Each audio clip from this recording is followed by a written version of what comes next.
Este sí funciona. También. ¿Hola? Sí, sí, sí.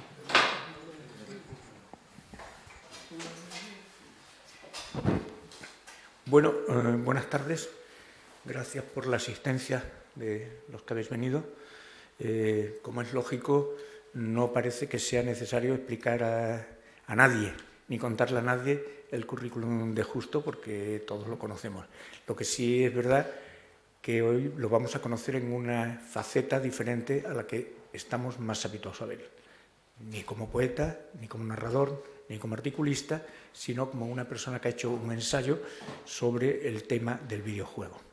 Entonces, en función de eso, casi vamos a entrar ya a empezar a plantear en qué términos se va a debatir la cuestión. No sé si Justo quiere decir algo antes para aclarar su propia postura, y si no, pues directamente ya Adrián y yo empezaremos a preguntarle y a comentar con él determinados aspectos que nos interesa del trabajo que ha hecho.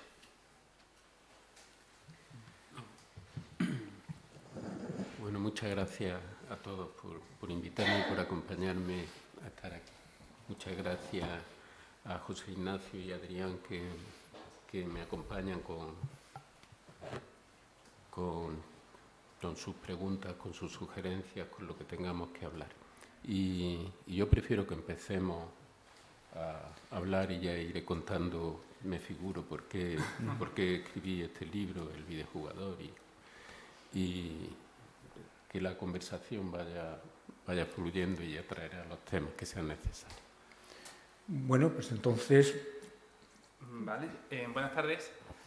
A mí lo que primero me llamó la atención es que Justo tiene, si no me equivoco, 13 novelas, 3 libros de poemas y un ensayo. Entonces, claro, entre una producción tan amplia y de tanta calidad, me llamaba la atención que el primer ensayo fuese precisamente sobre este tema.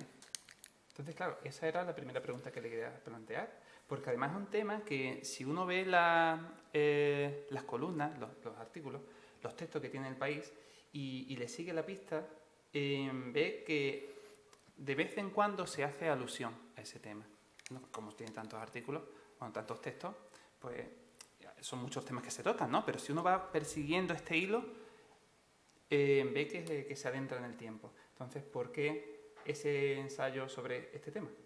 Bueno, en primer lugar, por interés hacia la cultura popular, que es algo que siempre desde chico me ha interesado y en lo que he querido participar también. Y en segundo lugar, porque observando primero mi relación con los videojuegos como jugador, como videojugador. Segundo, porque veía cada vez más la presencia de una relación con el ordenador y con los teléfonos móviles que se acerca mucho a la relación que tiene cualquier persona que juegue con un videojuego. Por ejemplo, la idea de escribir el libro surgió de que iba en avión, me acuerdo que volvía de Budapest a España, y vi a una señora que estaba jugando, que estaba viendo el teléfono móvil, y iba con un niño, esta señora, que también llevaba el teléfono móvil en la mano, y los dos estaban relacionándose fundamentalmente con su teléfono móvil. Entonces me acerqué a ver qué estaban viendo, o sea, pasé para ver qué estaban viendo en el teléfono móvil. La señora, que pudiera ser su madre, no lo sé, la que iba con el niño, estaba leyendo un periódico y pasaba las páginas normalmente, y el niño estaba jugando a un juego que era un muñeco que iba por unos espacios en los que se podía caer al vacío. Entonces me di cuenta que la relación que mantenían los dos, tanto la señora como el niño con el teléfono, era muy semejante, era la misma.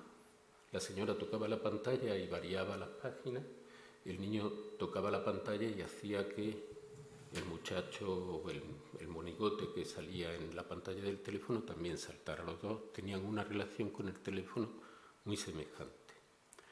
Al mismo tiempo, se dio otra circunstancia. Yo tenía relaciones con una compañía de seguros con la que tuve que rellenar un formulario. Cuando empecé a rellenar el formulario, llegué a una casilla en la que se me pedía que pusiera mi teléfono móvil. Yo no tengo teléfono móvil, luego no podía poner nada. Puse mi teléfono normal y me lo rechazó. Tuve que llamar al servicio al cliente y me explicaron que era absolutamente necesario que pusiera un teléfono móvil. Le dije que como no tenía teléfono móvil, que por favor me diera una solución. Me dijo, pídale usted el teléfono a algún amigo y lo pone, o se lo inventa, pero ponga usted algún número que pueda hacer que tramitemos el expediente. El otro día, quise ver el estado de mi cuenta, el deplorable estado de mi cuenta en Unicaja, en mi ordenador.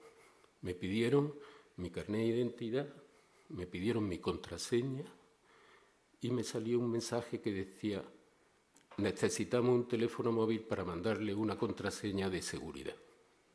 Llamé al servicio al cliente. Me dijeron que era absolutamente necesario que pusiera una contraseña. O sea, que pusiera así, que tenía que tener un teléfono móvil. Entonces fui a mi compañía, a mi oficina y pedí que por favor me solucionaran aquello. Me dijeron que no podían, que tenía que tener un teléfono móvil. Quise poner el teléfono móvil de mi mujer. Me dijeron que el mismo teléfono móvil no podía servir para dos cuentas. Vale. No me dieron ninguna solución. Le dije, bueno, y cuando me manden por fin, cuando tenga un teléfono móvil y me manden una contraseña, ¿me volverán a pedir una tercera contraseña que me obligue a comprarme otro teléfono móvil o un casco especial para... o una cuarta contraseña o una quinta? Nada, se rieron de mí. Muy bien, me fui a mi casa. Y me acordé de la solución que me habían dado en la compañía de seguros. Que pusiera el teléfono que me inventara o que se lo pidiera a un amigo. Bien, eso me recordó que en los videojuegos suele haber, en las revistas especializadas, unos trucos en los que aplicando determinado truco te salta determinado tramo difícil del juego. Y me acordé, entonces, digo, hay que ver que tratar con una compañía de seguros es como jugar a un teléfono móvil. Tengo que rellenar una serie de casillas. Cuando no haga lo que el videojuego me está mandando, me echa del videojuego. Muy bien, entonces digo, evidentemente la manera de relacionarnos con la realidad fundamental hoy día es la de los videojuegos. Y decidí escribir un libro sobre los videojuegos. Y nada, y es este libro.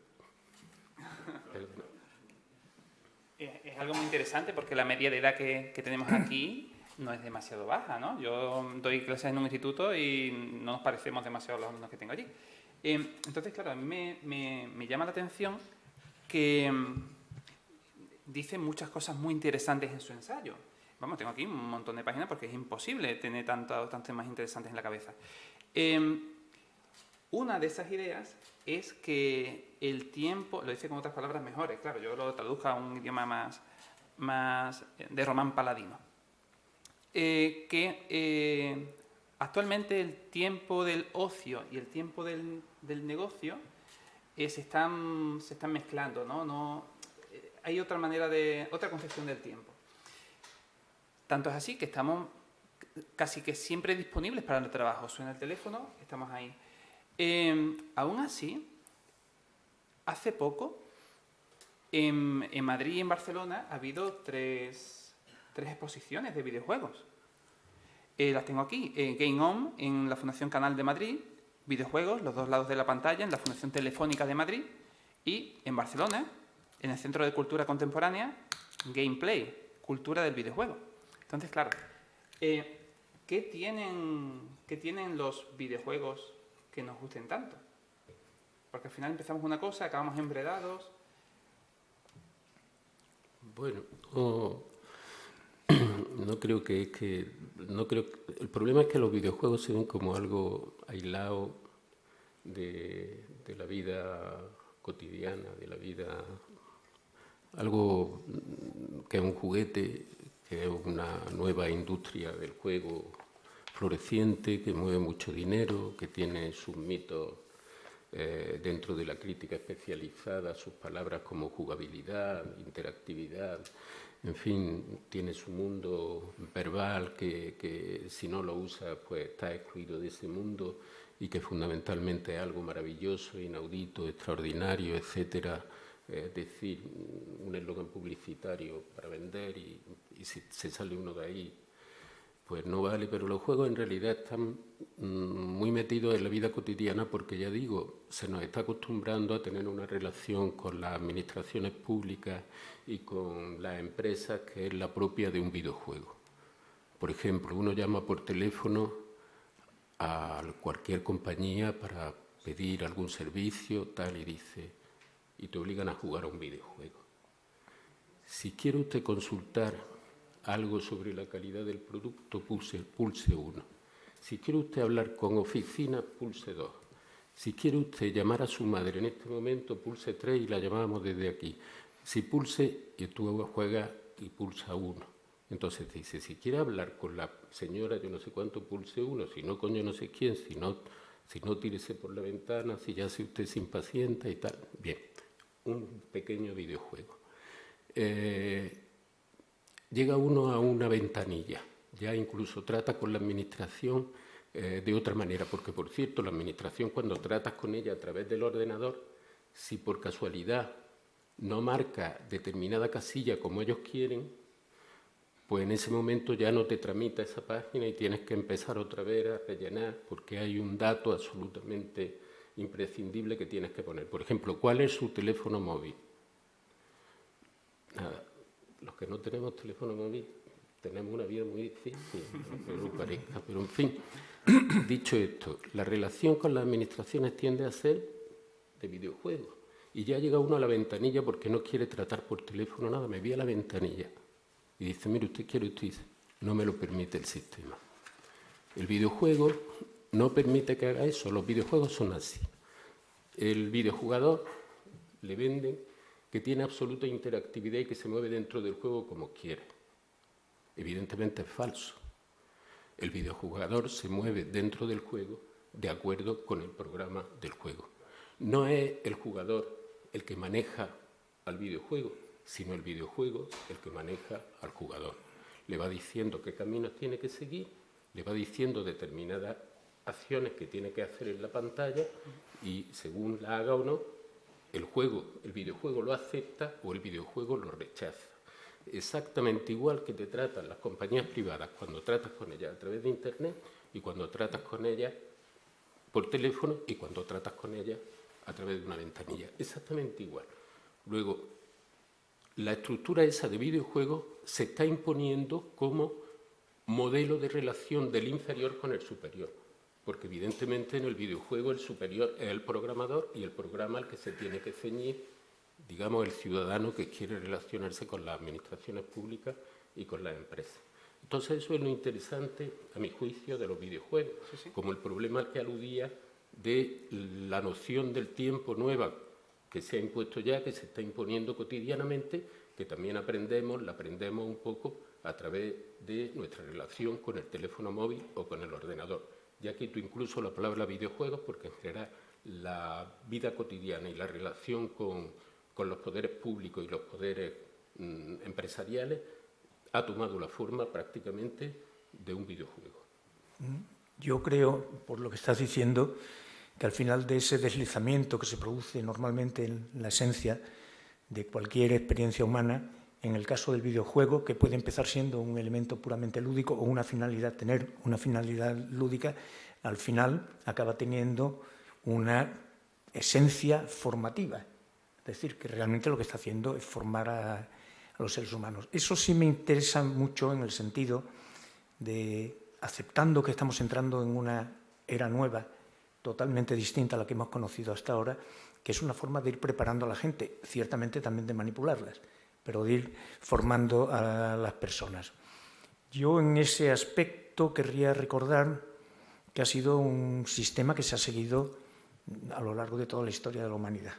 Ya el otro día hablábamos con Virginia que lo que nosotros conocemos como arte derivado del ars romano, en realidad en Grecia se llamaba techni, es decir, de donde proviene la palabra técnica, es decir, que era una manera de una habilidad determinada que tenía un determinado individuo para hacer determinadas cosas. No tenía el valor artístico que algunos pretenden asignarle a los videojuegos, tenía de alguna forma una manera de ajustar la vida individual a la vida social y, por lo tanto, un valor formativo.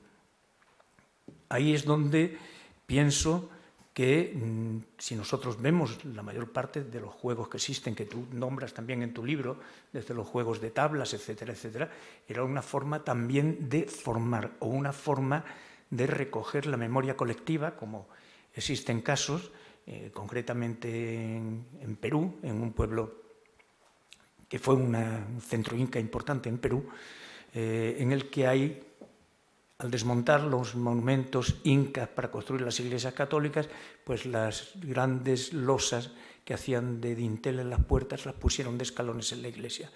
Y entonces, con el tiempo, empezaron a aparecer una serie de dibujos que consideraron en aquellos momentos que eran artísticos, algunos muy parecidos a los juegos de la 3 en raya, juegos de ese tipo, pero otros tenían formas muy orgánicas, como meandros de ríos, con hoyitos, tal, y eran juegos que jugaban ellos siguiendo la tradición inca. Cuando tenían un funeral o algo por el estilo, iban a lavar las ropas del muerto y jugaban a esos juegos en el río. En el momento que empiezan a enterrarse en la iglesia del pueblo, se empiezan a enterrar a los difuntos, esos mismos ceremoniales, esa misma manera de acostumbrarse a la pérdida del otro, de asimilar la muerte de otra persona, lo utilizaban el sistema de los juegos.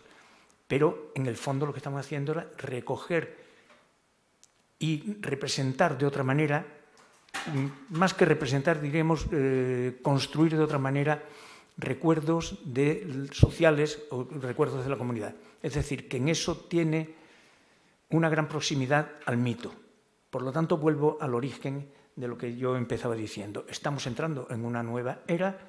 Es indudable que los juegos pueden en un futuro ser considerados como arte, cuando se haya producido ese deslizamiento, tienen un valor formativo, pero yo supongo también que tiene de alguna manera la posibilidad de ser los mitos que se están construyendo respecto de la nueva sociedad, que sean válidos para la nueva sociedad. Sí, yo eso no tengo duda. Yo no creo que los videojuegos traten de manipular,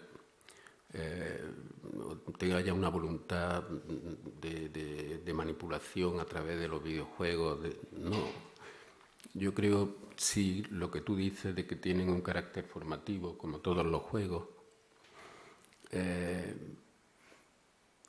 creo que forman parte de la producción de esa nueva realidad de la que tú estás hablando. La producen, no es que la reflejen, es que la están produciendo constantemente. Y luego, fundamentalmente, cualquier videojuego tiene un carácter didáctico, en el sentido de que te enseña a obedecer órdenes. A obedecer órdenes. Era una cosa que decía una filósofa francesa, charlando con un filósofo francés, decía: la educación lo que enseña fundamentalmente es a obedecer. Cuando el maestro o la maestra te enseñan cómo hacer una suma, lo que te están enseñando en primer término no es a sumar cómo hacer la suma, sino a obedecerla. Si quieres superar la suma, tienes que hacerlo como yo lo digo, es decir, me tienes que obedecer a mí, que soy la autoridad. Dice, todos los sistemas educativos, cualquier educación, lo primero que tiene que enseñar, y ese es su principal fin, es a que el niño obedezca órdenes, a que se acostumbre a obedecer órdenes. En ese sentido, los videojuegos son un aparato didáctico, un aparato educativo muy potente, porque el videojugador lo que tiene que hacer fundamentalmente desde que se mete en el videojuego, sea el videojuego que sea, es obedecer las instrucciones del ordenador si quiere seguir jugando. Si no, el videojuego lo expulsa del juego inmediatamente. Ese es el papel que yo le veo. Respecto a si los videojuegos son arte o no son arte, yo creo que arte es todo lo que cualquier persona diga que es arte con cierta autoridad. Cualquier persona con cierta autoridad dice que un lavabo es una obra de arte y es una obra de arte. Que dice que un grifo es una obra de arte y un grifo es una obra de arte. Que alguien con autoridad llega ahora y dice que esto es una obra de arte, es una obra de arte. Si lo ponen en el MoMA, es una obra de arte que se exhibe en el MoMA. En el MoMA ya hay una colección de videojuegos. Hay una sala de videojuegos y en el catálogo del MoMA están incluidos los videojuegos. Y en el Smithsonian, ¿no? O como se llame ese museo. Hay también hay bastantes museos. Bueno, de hecho, hace poco hubo una polémica porque alguien puso un plátano con una cinta aislante en una pared, ¿no? Bueno, pero es muy interesante cómo han salido los términos juegos y videojuegos, cuando en realidad el título del ensayo es El videojugador, ¿no? La diferencia está en que entre uno y otro está la palabra vídeo, bueno, el lexema vídeo, que tiene que ver con la pantalla, ¿no? Como usted bien dice en el ensayo, que lo principal de un videojuego no es la interactividad, sino que se hace teniendo en cuenta que hay ahí una pantalla.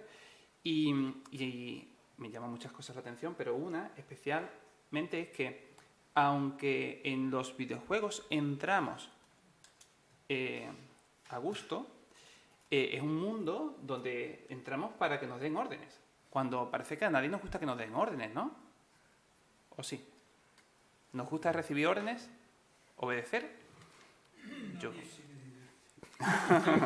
Pero, entonces, claro, es muy interesante porque en el libro hace usted mención al mundo del juego, al círculo mágico, ¿no? Que entramos ahí, de Huizinga, ¿no? Que, bueno, pues esto lo puede explicar usted mucho mejor que yo. No, yo lo que creo es que en los videojuegos nadie siente que le estén dando órdenes. Lo que siente permanentemente es que el que está dando órdenes es él. O sea, si yo juego en un juego de primera persona, con los mandos, yo le estoy dando órdenes a mi personaje, que por cierto soy yo en ese momento, el que ve a través de los ojos de ese personaje de un juego de disparos en primera persona, soy yo. El que le ordena al arma que dispare, soy yo. O sea, el que está dando órdenes permanentemente en un videojuego, soy yo. El que se cree que compra una cosa porque le gusta mucho y no cae en la cuenta de que la llevan anunciando un mes continuamente en un medio de comunicación vistoso y atractivo, que lo ha convencido para que compre, el que está dándole órdenes a la vendedora o el vendedor que le va a dar el paquete es él.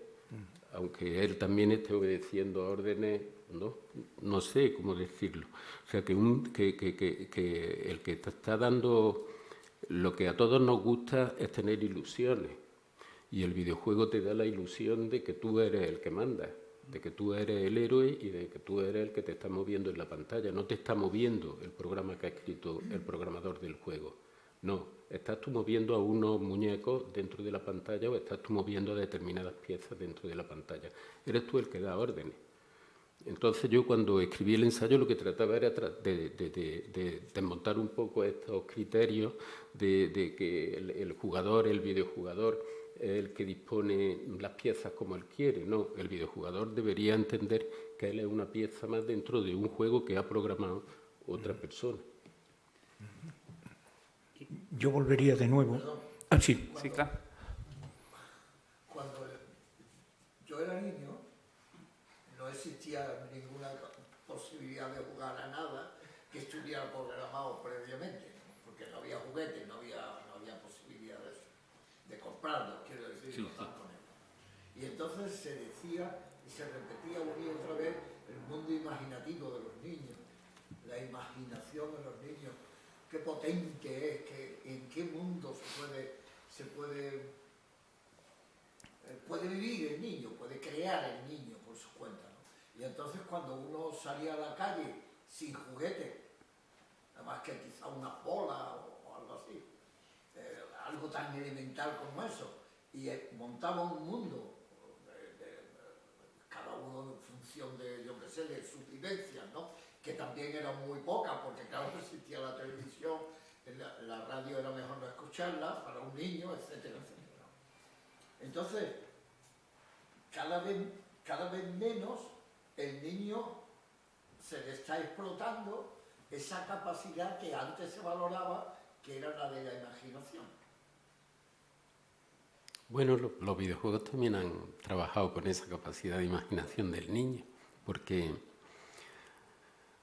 por ejemplo, está ese ensayo de Gombrich sobre reflexiones sobre un caballo de madera, que es como un niño puede imaginarse que un palo es un caballo, o una niña puede imaginarse que un montón de trapos viejos es un muñeco, ¿no? O una muñeca, ¿no? Cuando el binarismo sexual ese que dividía a los niños con el caballo de cartón y la niña con los trapos y la muñeca, ¿no?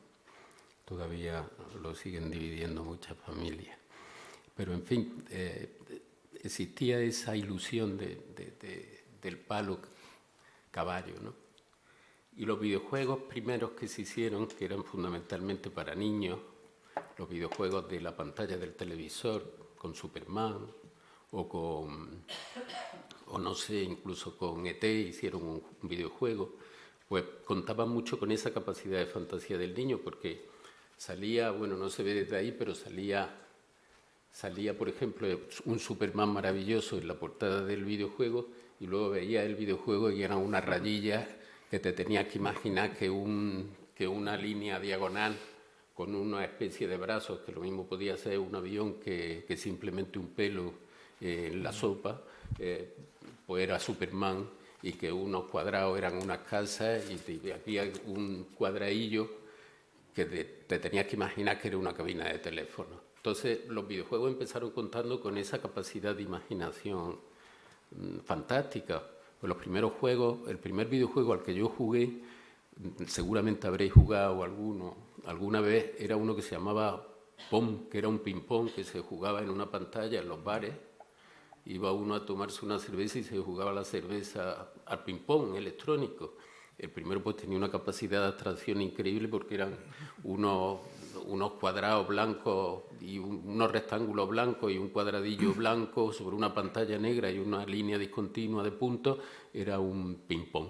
Y con eso jugaba al ping-pong. Tenía una capacidad de abstracción increíble, que por cierto se parecía mucho a los cuadros que en ese momento estaban pintando los minimalistas americanos. Frank Stella o Newman estaban pintando cuadros muy semejantes, incluso uno de Newman que evidentemente que es igual, una pantalla negra con una línea blanca partiéndola, que es como lo del ping-pong. Curiosamente, el minimalismo de los primeros juegos electrónicos se parecía mucho al minimalismo artístico que se había hecho unos pocos años antes en el gran mundo del arte. Y verdaderamente el invento del ping-pong electrónico era también, a mi juicio, una obra muy estimable y con una capacidad de concreción y de abstracción minimalista impresionante. O sea, los videojuegos también han contado con esa capacidad de fabulación de los niños y de imaginación de los niños. Cuando se jugaba al ping-pong no podía jugar a otra cosa. Con esos elementos no podía jugar a otra cosa. No. Más que al ping-pong. Nada más, no era un teléfono móvil donde puedes jugar a la bolsa. Es con una caña Sí, es una escopeta, pero la caña al mismo tiempo es un barco y la caña es un campo de fútbol. Sí, tienes razón, absolutamente. Ahora lo que más se parece a ese palo es el teléfono móvil. El teléfono móvil, que se puede usar para cualquier cosa, para ver una película, para jugar a los videojuegos, incluso para firmar un contrato con Hollywood o pedir un trabajo. Me sorprende mucho que uno hable en pasado y otro hable en futuro. Es decir, los videojuegos eran arte para nada, los videojuegos son absolutamente ahora mismo arte, y creo que puede ser potencialmente uno de los mayores artes, porque reúne la narratividad de la literatura, la música, reúne los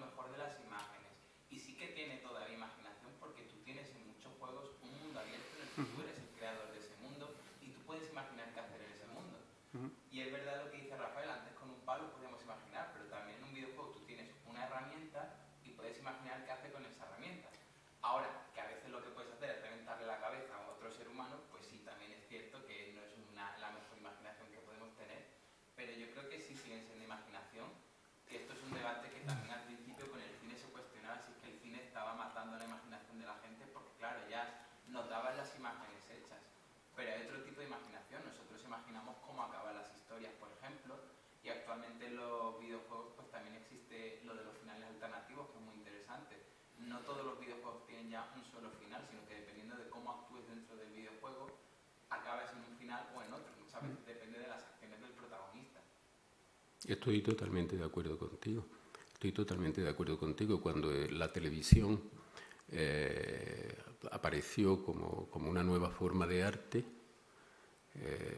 pues asumió todo lo que tenía la radio, todo lo que tenía la literatura, todo lo que tenía la cinematografía. Cuando aparecieron los videojuegos, asumieron todo lo que tenía la televisión, todo lo que tenía el cine, todo lo que tenía la radio, todo lo que tenían todos los medios anteriores, lo han asimilado a los videojuegos. No hay ninguna duda. ¿Que los videojuegos construyen grandes mundos narrativos? Ninguna duda tampoco. No hay nada más que ver el juego ese polaco que se llama The Witcher, el brujo, ¿no? Con las distintas entregas, que es también una serie de novelas, que es también una serie en fin, que puedes convertirlo en lo que quieras. Que va a tener ahora una continuación o una transformación a través de un nuevo juego polaco que va a salir ahora. Bien, eso es así y no hay ninguna discusión. El problema es, en lo que no coincido exactamente contigo, es en la absoluta libertad del videojugador. El videojugador está ceñido estrictamente, por lo que yo sé, por los videojuegos que yo conozco. Puede ser que haya unos videojuegos que yo no conozco. El videojugador se ciñe absolutamente a lo programado por los programadores del juego. Los distintos finales alternativos a los que puede llegar, que dependen de determinadas opciones que él tome, están también diseñados por los programadores del juego. Las distintas herramientas que utiliza, que se las puede incluso personalizar en la mayoría de los videojuegos a los que se juegan ahora, todas esas herramientas están programadas estrictamente y todas las combinaciones posibles por los programadores del juego. La única manera que tendría un videojugador de intervenir en el mundo del juego es si supiera meterse en el programa le permitiera modificarlo y entonces haría esas intervenciones parásitas, como decía una experta en videojuegos, que la llamaba así, la posibilidad de hacer intervenciones parásitas en videojuegos, que hay quien las sabe hacer. Yo no, sé que hay quien las sabe hacer. Esa es la única libertad que podría tener un videojugador. Y entonces ya no estaría jugando. Entonces ya lo que estaría es escribiendo un programa para videojuegos. No sé. Pero en ese sentido, creo que no es lo más preciso de decir que aprendemos a acatar órdenes, sino que aprendemos a someternos a que hay unas reglas y dentro de esas reglas nosotros jugamos. Es lo mismo con el fútbol. Exactamente. Si tú quieras, tú no puedes coger la pelota con la mano. Por eso he dicho que todos los videojuegos lo que te enseñan es a obedecer reglas. Y he puesto de ejemplo a una señora que simplemente dice que es que cualquier sistema educativo, en primer lugar, lo que te enseña es a obedecer órdenes. Esto se escribe con B. Tú aprendes a escribir eso con B. Y aprendes dos cosas, a escribir eso con B y a obedecer a la maestra y a obedecer la regla que hay de que la palabra abeja se escribe con B. No sé. Claro, es que este discurso, esta charla me parece apasionante, sobre todo porque lo que dice Pedro en parte tiene razón y por supuesto lo que dice Justo también, ¿no? Pero es que la vida también es así. O sea, nosotros desgraciadamente en nuestra sociedad estamos limitados por una serie de normas y reglas y entonces yo creo que Pedro va en esa línea de, efectivamente, vivimos en una sociedad, tenemos unas normas y unas reglas, entonces en realidad tenemos que vivir acostumbrados a regirnos por esas normas y esas reglas, al igual que en la escuela o al igual que en un videojuego, entiendo yo. Entonces ahí es donde está la dificultad. Entiendo que lógicamente que en la vida real pues tenemos bastante más libertad, mientras más inteligentes seamos, más libres somos, pero no tenemos más remedio que seguir una norma y una regla y en realidad pues los videojuegos se asemejan a la vida real también. Es verdad que más encorsetado y más cerrado, pero ahí es donde creo que es donde está el interés de lo que estamos hablando, creo yo, ¿no? Es que estoy totalmente de acuerdo con lo que dice. O sea, yo sé que la vida son reglas, sé que la vida, lo sé perfectamente, lo sé bastante bien, ¿no? Eso no me cabe ninguna duda de que todo, en fin, no me cabe ninguna duda. No pongo en duda de que los videojuegos, lo he dicho yo, son como cualquier juego. No discuto eso. Simplemente lo que Pedro estaba diciendo de que los videojuegos te dan mucha libertad, tal, eso ya lo sé, que te dan mucha libertad. La prueba de que te dan mucha libertad es que yo, con toda la libertad que me dan, casi siempre no resisto más de 10 minutos jugando, ¿no? O sea, me dan gran libertad para hacer, porque si tuviera menos libertad y me dijeran cómo tenía que comportarme, por ejemplo, con el ping-pong, que te concedía poca libertad, pues podría estar jugando horas y horas y horas. No sé, eso lo sé. Lo que yo trato de ver es lo que no se ve nunca, que el que da las órdenes es el juego. Eso es lo que yo trato de ver. O sea, yo tengo mucha libertad. Yo le doy órdenes a las piezas del juego. Yo sí, todo eso es verdad, sí es verdad, no me cabe ninguna duda. Yo no estoy en contra, no digo ni que los videojuegos nos manipulen, de que van a transformar nuestra mente para convertirnos en seres obedientes. Yo he sido toda mi vida un ser muy obediente. Entonces, no me cabe la menor duda de todo eso, pero hay una parte, un punto ciego, diría yo, que nadie ve, que es que en realidad el que juega con el videojugador es el programa del juego, el que le dice los pasos que tiene que dar. Ya sé que eso es obvio, por lo menos es obvio para mí, pero como nadie lo dice, pues yo un día me dije, pues lo voy a decir yo y a lo mejor me convierto en famoso. Lo he dicho, lo que me dicen es que no es así, y yo digo, pues muy bien, ¿qué voy a decir? Espérate, no, está Virginia. Sí, yo creo que la sociedad, creo que vivimos en un sistema, y este sistema es un sistema muy grande que tiene otros sistemas, subsistemas, no sé si busco la palabra adecuada. Un sistema para mí es la educación, otro sistema es la familia, otro sistema son los más media, otro ahora en los últimos años los videojuegos. Así, para mí, pues tiene sus ventajas y sus desventajas, pero veo que con la nueva era, a partir de 1950-60, creo que siempre vivíamos en una caverna, ¿vale? En esta famosa caverna de Platón, y ahora simplemente se hace de una manera electrónica, ¿vale? E internacional. Así obedecemos a las reglas que nos da cualquier sistema, y no creo que somos como personas tan libres como creemos. Tengo libertad, tengo la libertad de expresión. No, yo creo que tenemos libertad todos los seres humanos hasta un cierto punto, y también depende del nivel de conciencia que tiene cada uno de nosotros. Porque ¿cómo puedo ser libre si tengo que obedecer a cualquier sistema? Y la persona que me va a decir que sí, soy anarquista y estoy por la calle en las manifestaciones y manifiesto y todo eso, no estoy de acuerdo, porque si de verdad eres anarquista, en mi opinión, no tienes que tener un trabajo fijo. Cada mes el sueldo, dinero en tu bolsillo. Porque de esta manera todo lo tienes, ¿cómo puedo decir? Todo está ¿resuelto? Sí, exactamente, solucionado. Y puedes hablar. Si quieres hablar, tus acciones, en mi opinión, tienen que estar al mismo nivel con tus palabras. Bueno, yo no sé, no quería poner esas cosas en la conversación, ¿no? Seguramente será así. La verdad es que si es así, casi nadie puede ser anarquista, porque muy poca gente tiene ya un trabajo fijo. Entonces, si para ser anarquista hay que tener un trabajo fijo, pues yo ya no puedo ser. Lo que quiero decir es que es al contrario, que hay gente que dice que está contra el sistema y sin embargo está plenamente integrado porque está de funcionario, por ejemplo, cobrando mensualmente. Sí. No, realmente, precisamente los videojuegos lo que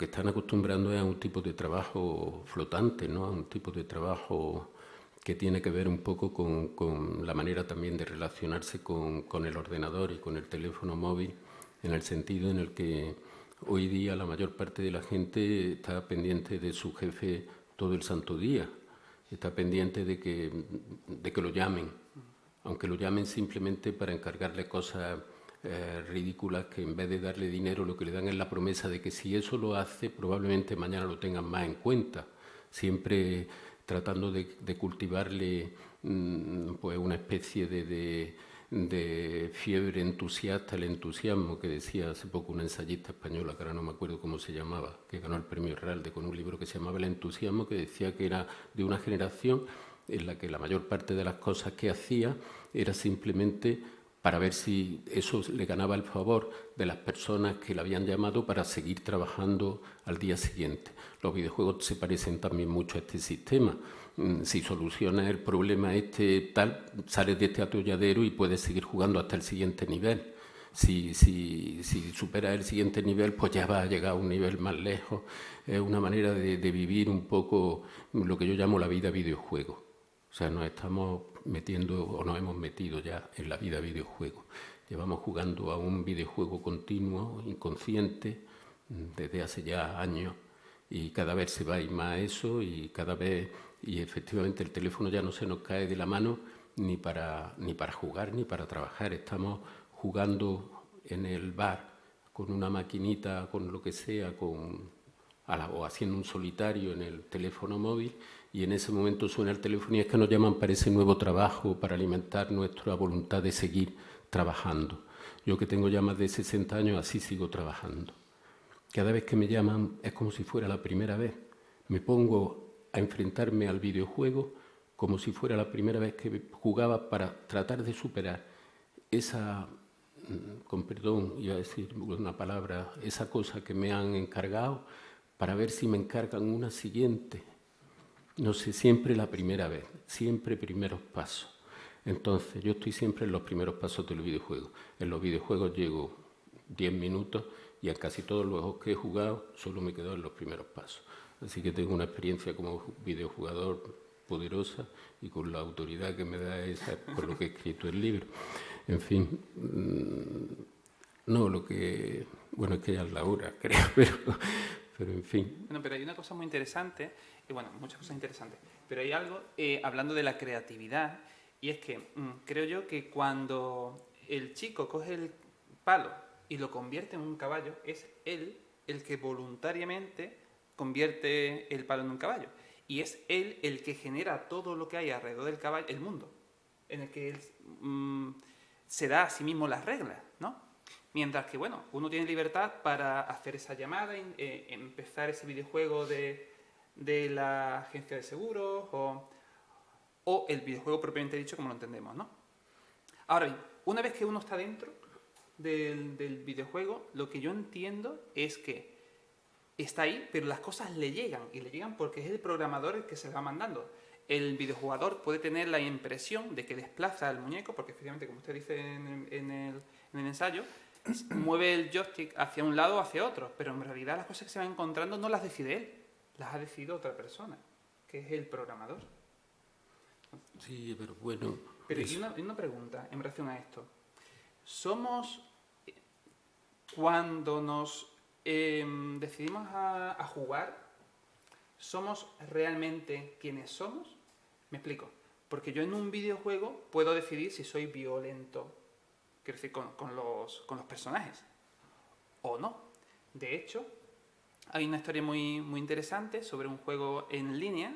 Los juegos en línea tienen su WhatsApp, porque en el 2017 hubo un juego, una plataforma de juegos en línea que tuvo 17 millones de jugadores al mismo tiempo. O sea, una locura. Bueno, ¿qué estaba diciendo? Cuando selecciona los jugadores. Ah, sí. Uno decide jugar y ahora pasó en un videojuego de este tipo que hubo un fallo, y ese fallo provocaba que los personajes se infectasen y muriesen.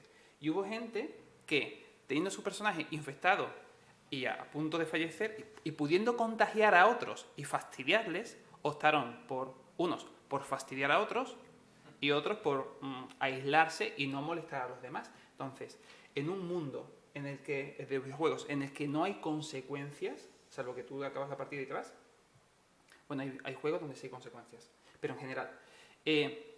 ¿Revela cómo somos realmente? ¿Usted cree que esos juegos revelan cómo somos realmente o no tiene nada que ver? Yo no tengo ni idea de eso, no sé. Revela.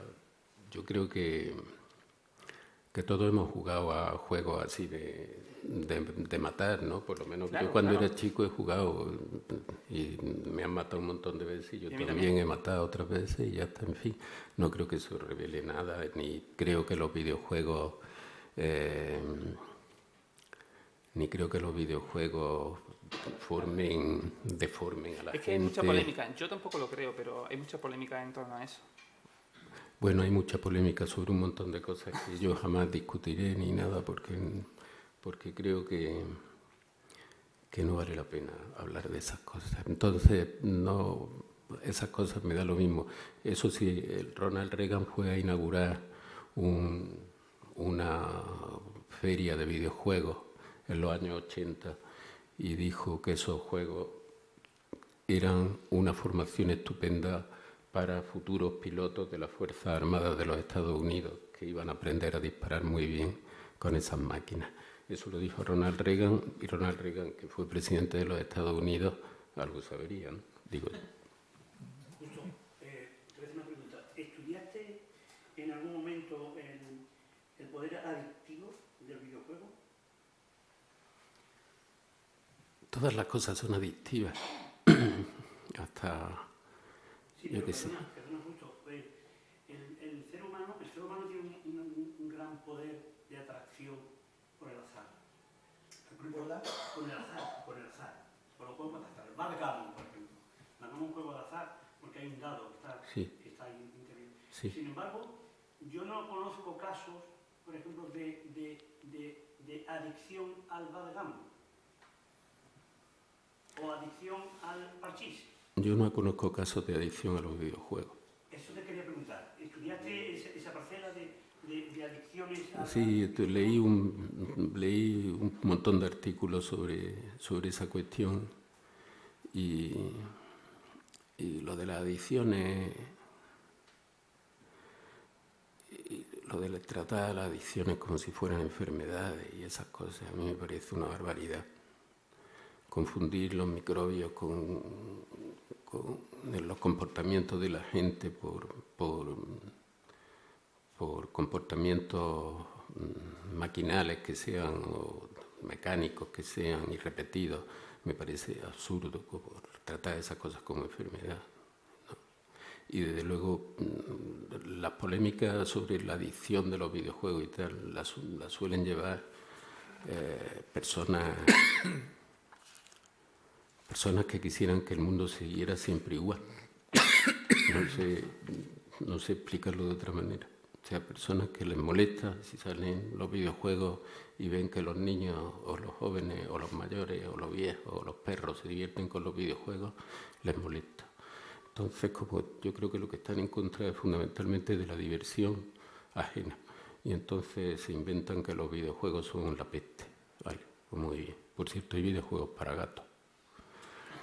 Yo lo he visto. Hay una marca de comida para gatos que regala videojuegos para gatos. Yo he visto jugar a la gata de mi hija con el videojuego. Se le pone la pantalla, que así, pues, la tableta esa, ¿no? Se le pone el videojuego, que se conecta uno con la marca, que no me acuerdo qué es, Kit, yo no sé qué. Y entonces salen unas burbujas de colores luminosas. Y el gato, en cuanto empiezan a salir las burbujas, se queda mirando fijamente la pantalla y empieza a aplastar burbujas.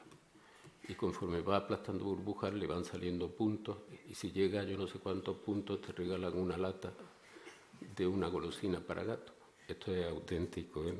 No me lo estoy inventando ahora. En fin, lo del premio me lo he inventado un poco, no estoy seguro, pero en fin, debería ser así, que te mandaran una lata de comida para gato. Entonces yo le preguntaría al gato, ¿esto es adictivo? El gato, la verdad, es que no ha mostrado ningún síndrome de abstinencia ni nada de esto, no es que ha terminado de jugar. Y yo lo que sí conozco es niños que son como yo era, terriblemente flojos y que prefieren jugar a los videojuegos a estar haciendo otra cosa. En su cuarto, tranquilo, o en la calle, en su máquina, quedan con sus amigos, está maravilloso. Eso no es ser un adicto, eso es ser una persona lista que va buscando, no sé. Sí, bueno, cuando uno pasa en casa muchas horas leyendo, sus padres no se preocupan mucho de que ha estado 4 horas leyendo, ¿no? Yo qué sé, yo que no... Pero lo cierto es que buscando información sobre este tema, vi que en el 2017 había una opinión general sobre que, bueno, que esto de que los videojuegos eran adictivos no era cierto. Pero hace poco, en la OMS, sus expertos decían que para la revisión número 11, lo tengo aquí porque no lo puedo memorizar, de la Clasificación Estadística Internacional de Enfermedades y Problemas de Salud, pues iban a tener en cuenta la adicción a los videojuegos. A mí me llama mucho la atención porque yo soy, ahora mismo no, porque no tengo tiempo, pero he sido un gran amante de los videojuegos. O sea, he invertido mucho tiempo de mi vida y además he disfrutado mucho. Cuando leí que China, por ejemplo, iba a poner un toque de queda y que decían que para los menores de 18 años, de 10 de la noche a 8 de la mañana no se iban a poder conectar, yo lo primero que pensé ¿es necesario esto? Luego, ¿cómo lo iban a controlar? Entonces, quizás nosotros no lo vivimos así, pero sí hay gente que piensa que bueno, la OMS. Hay gente que piensa que todo es una enfermedad, porque si todo es una enfermedad, las farmacéuticas, las compañías farmacológicas y eso ganan mucho más dinero. Por ejemplo, una píldora que se vendió mucho en los Estados Unidos en los años 90 fue la píldora contra la timidez. ¿Contra? La timidez. Fue algo, le dedicó un reportaje la New York Review of Books, muy bueno a esa campaña publicitaria de esas compañías, pues era para las píldoras o las pastillas o los comprimidos contra la timidez, trataban a la timidez como una enfermedad. A mí me hubiera gustado que esas pastillas las vendieran cuando yo era chico, más joven. Afortunadamente vendían unas que ahora están muy perseguidas, que eran unas pastillas maravillosas. Eran unas cápsulas transparentes llenas de bolas de colores. Cuando yo llegué a Málaga vi la primera jaula de esas llena de bolas de colores en la feria, en los centros comerciales, para que los niños se metieran a jugar y dije, qué barbaridad, una cápsula gigante de desedrina. Era una pastilla de lo que ahora llaman metanfetamina, que se llamaban desedrina y que eran la cápsula de la alegría, la llamaría yo. Entonces yo tuve esas pastillas contra la timidez, pero si hubiera tenido las otras que eran mucho más sanas, pues probablemente hubiera tomado esa. De todas maneras, las de la desedrina me ayudaron a acabar la carrera y le debo también eso, ¿no? Un futuro que me dieron, en fin, o que contribuyeron a mi futuro. O sea que eso de las enfermedades y tal cambia mucho con el tiempo. Lo que era bueno en el pasado, que era lo que tomaban todos los niños de las clases medias que tenían dinero para mandar a su hijo a la universidad y tal, ahora son absolutamente prohibidas, cuando antes eran una cosa para los niños bonitos, ¿no? Los niños bonitos que estudiaban en los maristas, que los maristas pegaban unas tortas impresionantes, hablando de videojuegos y de la infancia, ¿no? Pegaban unas tortas impresionantes y la clave me la dio un amigo al cabo de los años que me dijo, no te preocupes, era la lucha de clases. Eran campesinos que llegaban de los montes altos de Castilla y de León y del norte de España, campesinos que se encontraban con niños bien malcriados de los maristas y se desahogaban profundamente partiéndoles la cara. O sea que todos los videojuegos tienen un motivo, todo tiene una finalidad y todo encaja y todo hace el mundo como es.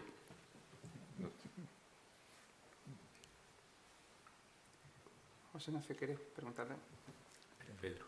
Hay una cosilla que hace ya un ratito que dijiste justo, pero que yo creo que es maravillosa y absolutamente brillante, que es cuando has dicho que con los juegos de mundos abiertos es cuando antes te aburres y cuando antes dejas de jugarlos, porque me parece la prueba evidente de que tanto la educación como el videojuego funcionan. Es que nosotros echamos de menos las reglas y queremos que nos pongan reglas, porque en este tipo de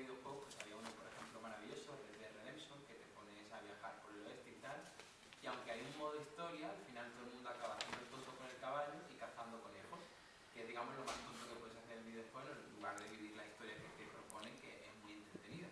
Entonces creo que es la prueba de que necesitamos esas reglas, de que también incluso pasa mucho en la universidad, ¿no? Podéis enfocar el ensayo como queráis. La gente así como asustada, no, tienes que tener introducción, tiene que tener un cuerpo, luego una conclusión, una bibliografía. Entonces la gente sí lo hace a gusto. Entonces me parece que efectivamente tienes toda la razón y que el sistema ha funcionado. Pues sí, seguramente así. De hecho, lo comentas en el ensayo, ¿no? Te centras, tocas la tecla de cómo hay gente que piensa que las restricciones, los límites, y tengo aquí a John Elster, que vio cómo las restricciones mejoraban las obras de arte a su juicio, ¿no? Y con Juan Feiles tengo una conversación pendiente porque yo le comentaba, y aquí está su faceta de poeta, le comentaba que yo necesitaba, para mí los sonetos eran más fáciles de hacer que un poema en verso libre porque necesitaba un cauce. Y una de las cosas que me llamó la atención de algunos poemas de Justo es que había poemas con forma de soneto, pero las rimas, algunas rimas de soneto, pero decía, mira, yo sé que esto es así, pero me importa un pimiento, lo cambio. Y funcionaba mucho mejor. Entonces esa limitación en realidad usted lo usó para saltársela, un poco como cuando César Vallejo en Trilce tiene un soneto que en realidad no es un soneto, fue un soneto, pero lo partió, lo quebró como un espejo y obtuvo un poema mucho más eficaz. Entonces, claro, a mí me llama la atención eso, que aparece en el libro, pero no tengo claro cuál es su punto de vista. Si piensa que favorece... Pues, lo que cito es un ensayo de John Elster, un sociólogo y filósofo, que se llama Ulises desencadenado o encadenado, ya no me acuerdo bien. Creo que la tercera parte de ese libro tiene un ensayo dedicado a las restricciones en el campo de la estética. Y opina que que cualquier obra de arte que funciona se ciñe a un sistema de restricciones. Eso me parece indudable, porque las restricciones pueden ser conscientes o inconscientes. La gente que se pone a escribir un poema de una manera inocente, pues, vamos a decirlo así, no es consciente de que está siguiendo una tradición asumida inconscientemente, quizá en conversaciones, lo que oye en la calle, cuando oye, y esto es un poema oído alguna vez, tal, y se trata de plegarse a eso, trata de aplicar el principio por sus valores poéticos, amaneceres muy bellos, en fin, trata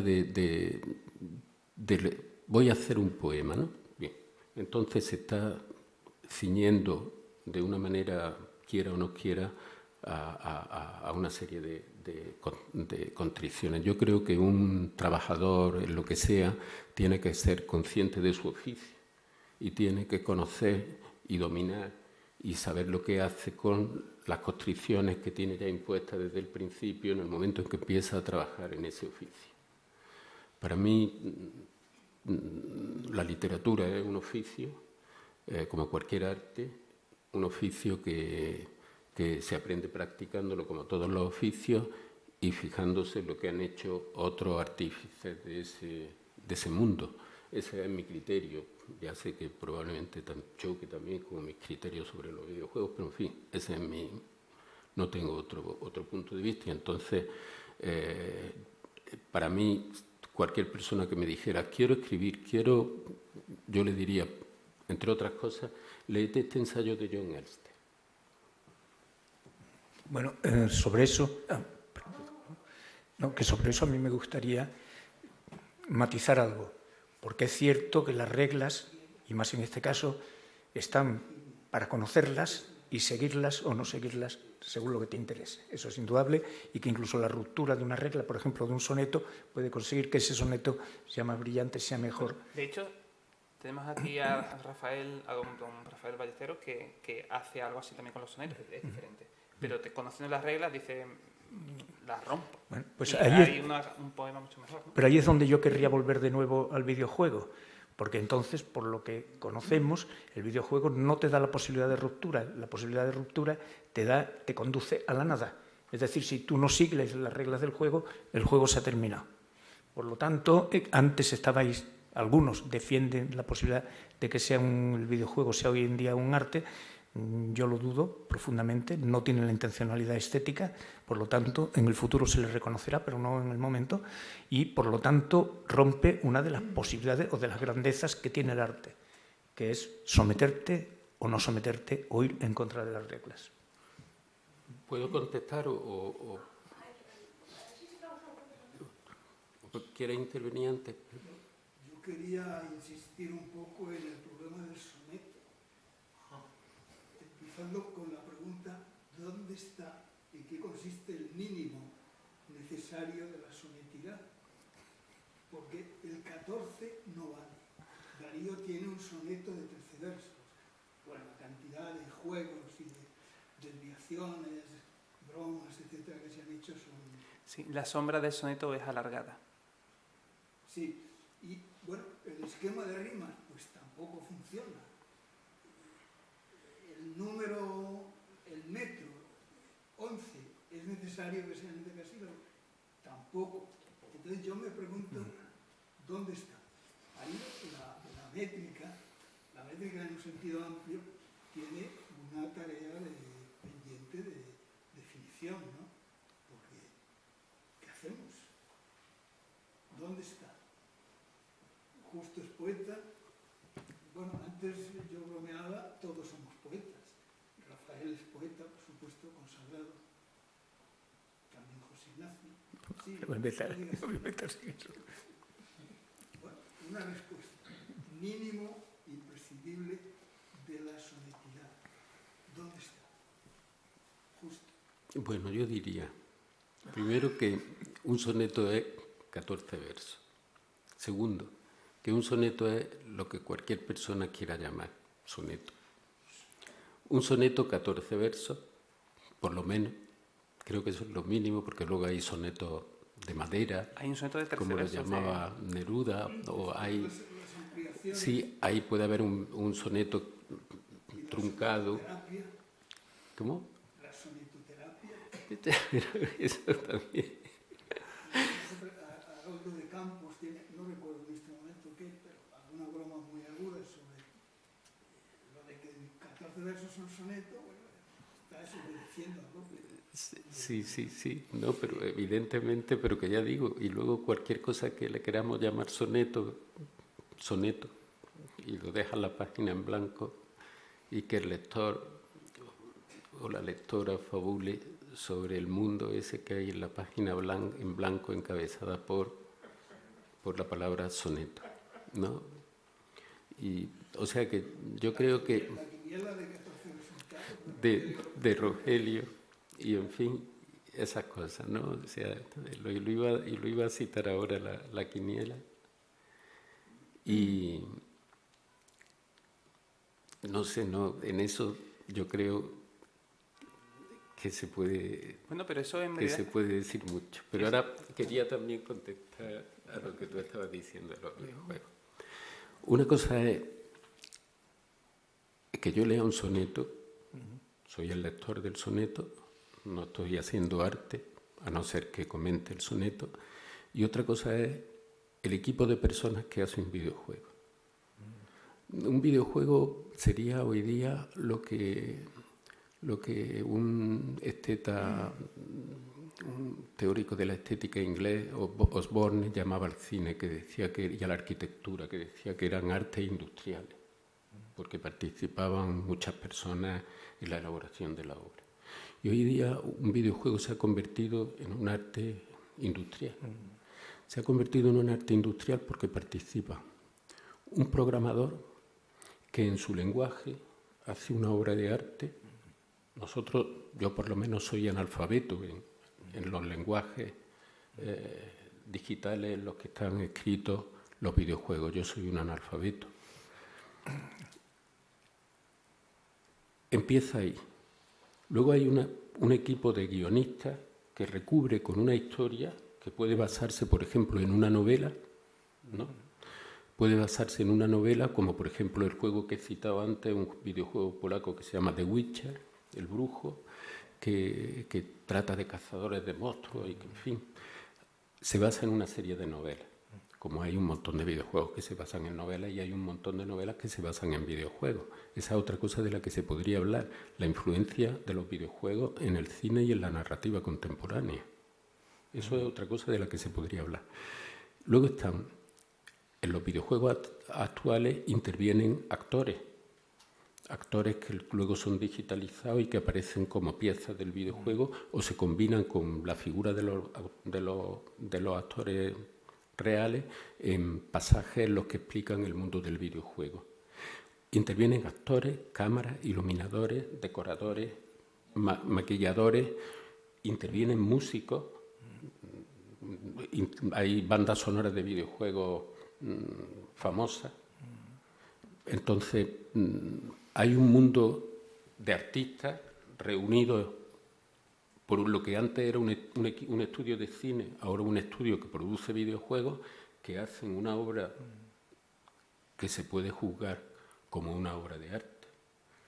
Como lo del arte es algo que ya he dicho que depende de que lo defina una autoridad, pues para unas personas será arte y para otras no será arte. Para muchas personas el arte contemporáneo en su conjunto no es arte. Globalmente, no, eso no es arte. Para muchas personas, no sé. El caso es que los videojuegos están en el Museo de Arte Moderno de Nueva York, ¿no? Alguien le ha reconocido a determinados juegos la categoría de arte. Para mí, los juegos, desde ese punto de vista, yo no tengo ningún esencialismo sobre el arte, como he explicado antes. Para mí arte es lo que se llama arte y punto. Soy más bien nominalista en ese sentido. Para mí yo lo llamaría arte. Pero... No, yo en eso no lo voy a discutir porque ya fácilmente lo demostró Marcel Duchamp con el tema de la fuente. Es decir, que eso es un debate absolutamente inútil hoy en día. Eso es una historia que por eso yo me remití al tecni griego y al ars romano. La intención, porque lo importante en el arte actual es la intención. Yo a la técnica, la técnica es brutal. Pero me refiero precisamente a ese aspecto, que sí, que si hay intención artística, indudablemente se puede llamar arte. También, como tú dices muy bien, otra valoración, que es el decidir de pronto que alguien decida esto es arte y lo mete en el museo. Pero no podemos decir que todo lo que se haga de esa manera sea arte. Es decir, la disciplina, por ejemplo, la arquitectura que tú has citado, es una disciplina indudablemente que puede ser artística. Y cuidado, no es un arte industrial, es un arte alógrafo. Es decir, que está hecho por varias personas. Mientras que normalmente el pintor, y no todos, suele ser autógrafo. O el escritor puede ser autógrafo, excepto que te hagan poesía visual, que después se imprime, que entonces tienes que contar con el impresor. Es decir, la mayor parte de las artes hoy en día podríamos decir que son la mayor parte de ellos alógrafos y no autógrafos. Solamente los autores muy ensimismados en su propia obra. Pero la mayor parte de ellos tienen que contar con la colaboración de otras personas. Pero sobre todo, para mí lo importante está en eso. En primer lugar, la intención estética del que hace la obra. Y en segundo lugar también la posibilidad de que alguien descubra esos valores estéticos a posteriori. Entonces puedo aceptar perfectamente que haya personas más entendidas que yo en el MoMA o donde sea y que cojan y que deciden que esta obra es una obra de arte. Y yo vuelvo a insistir que sí creo que en el futuro van a ser consideradas obras de arte. Si me permitís, nada más que un pequeño ejemplo. Es decir, hoy en día la interpretación que se hace del arte parietal paleolítico, y decimos arte parietal paleolítico, no tenía la intención de hacer arte. Tenía intención de hacer lo mismo que se está haciendo con los videojuegos, que es la recreación de un mundo, o la creación de un mundo, que les sirviese para entender el mundo al que se enfrentaban, la experiencia de la vida. Y entonces, en ese sentido, sí considero que podríamos en el futuro considerar los videojuegos un arte porque te van a ayudar o son el instrumento que va a servir a la gente para conocer y configurar el nuevo mundo al que nos estamos enfrentando. En fin, nada más que era...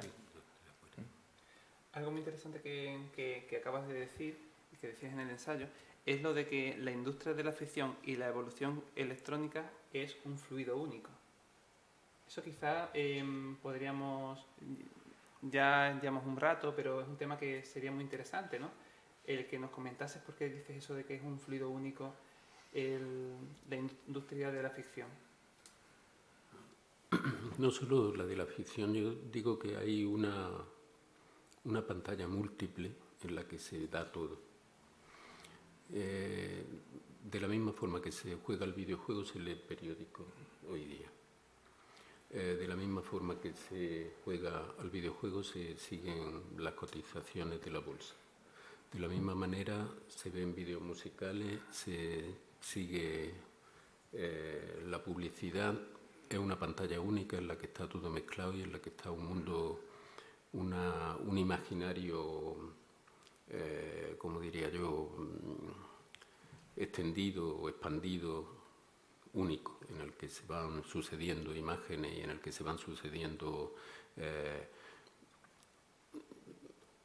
a iniciativas siempre, según los que defienden que los videojuegos los gobierna el jugador, a iniciativa siempre mía, que soy el que doy en la pantalla del ordenador para ver una cosa u otra, ¿no? Pero eso es lo que creo, que hay una continuidad entre las pantallas de cine, las pantallas informativas, las pantallas publicitarias, las pantallas musicales, una única pantalla en continuo movimiento, poca concentración y mucho salto, como en los videojuegos. Cada vez cuesta más trabajo mantenerse leyendo una sola cosa más de 5 minutos. La pantalla del ordenador, la manera de leer la pantalla del ordenador te mueve a que cuando llevas ya un rato pasando la pantalla leyendo un libro, quieras salirte con el pretexto de que como puedes buscar la referencia bibliográfica que te acaba de dar el texto que estás leyendo, encuentras un pretexto para salirte por ahí y ponerte a leer el otro libro que te estaba citando en ese momento, el libro que estabas leyendo en la pantalla del ordenador. Hay un desasosiego permanente que tiene también que ver con el mundo de la movilidad del trabajo, que tiene que ver con todo está relacionado a un concepto temporal distinto. Repito, es lo que yo llamo la vida videojuego. Pues yo creo... Si no hay más preguntas, sí es cierto que se está aproximando la hora en que van a cerrar. ¿Pedro? Perdón, sí, bueno, estaba...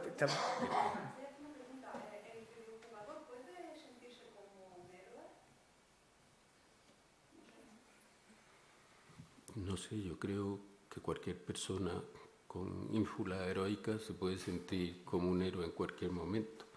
Yo la verdad que siempre que he jugado a los videojuegos nunca me he sentido como un héroe. Pero si te has sentido así con la literatura, por ejemplo, al leerla. Un héroe. Yo no me he sentido un héroe en mi vida. Algo muy interesante es que usted comentaba que hay gente que piensa que los videojuegos son malos cuando son un poco como la imprenta, ¿no? Que puede servir para una cosa o para otra. Yo creo que hay gente mala que solo ve cosas malas a su alrededor. Porque, vamos, malo es un martillo también y malo es cualquier cosa, hasta un gato. Un gato de coche, digo, si te cae encima desde lo alto de una torre. Pero, en fin. Bueno, yo creo que justo ha compartido con nosotros muchísimas ideas. Yo os recomiendo encarecidamente que leáis el ensayo porque tenemos al Justo valiente que se muestra en sus textos periodísticos, a un Justo muy, muy lúcido y, por supuesto, con esa escritura a la que nos tiene habituados. Yo he disfrutado muchísimo y creo que no os lo debéis perder. Bueno, y muchas gracias a todos y especialmente a Justo por brindarse a compartir esta tarde con nosotros. Muchísimas gracias. Muchísimas gracias.